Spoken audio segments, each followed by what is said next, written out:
పచ్చని కొండలు మరియు గాఢమైన అడవుల నడుమ ఒక శక్తివంతమైన లియో అనే సింహం జీవించేది. అది తన బలం మరియు గర్జనతో అడవిలోని జంతువులందరికీ భయాన్ని పుట్టించేది.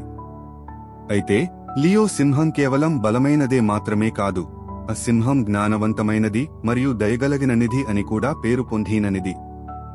ఒక వేడి వేసవి మధ్యాహ్నం లియో సింహం నిప్పు వేడి కారణంగా బాగా దాహంగా అనిపించింది. సింహం నీటిని వెతుకుతూ అడవి అంతా తిరిగింది. ఎంతో వెతికిన తర్వాత రాళ్ల మధ్య ఒక చిన్న చెరువు కనిపించింది. నీరు స్పష్టంగా మెరుస్తోంది.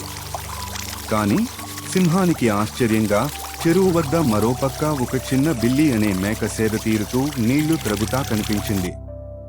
బిల్లీ సంతోషంగా ఉండే ఉల్లాసమైన మేక. సింహాన్ని చూసిన వెంటనే దాని కొంచెం భయం పట్టుకుంది. సింహం నన్ను తినేస్తుందేమో అని దానికో అభిప్రాయం వచ్చింది. అయినా బిల్లీ ధైర్యంగా నటిస్తూ తన పనిని కొనసాగించింది. సింహం తన గంభీరమైన గడంలో పలికింది, ఓ చిన్న మేక, భయపడకు. నేను నీకు హాని చేయను. కాని నువ్వు ఇక్కడ ధైర్యంగా ఎలా నిలబడ్డావు?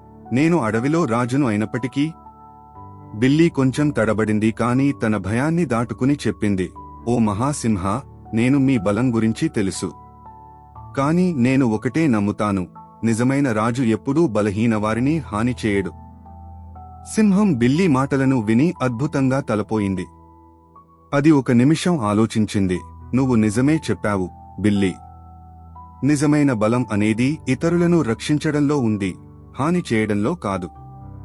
అప్పటినుంచి లియో మరియు బిల్లీ మంచి స్నేహితులయ్యారు. లియో బిల్లీకి రక్షణ ఇచ్చింది, బిల్లీ లియోకు అడవి విషయాలను చెప్పేది. వాళ్ళు స్నేహానికి ఒక మంచి ఉదాహరణగా నిలిచారు.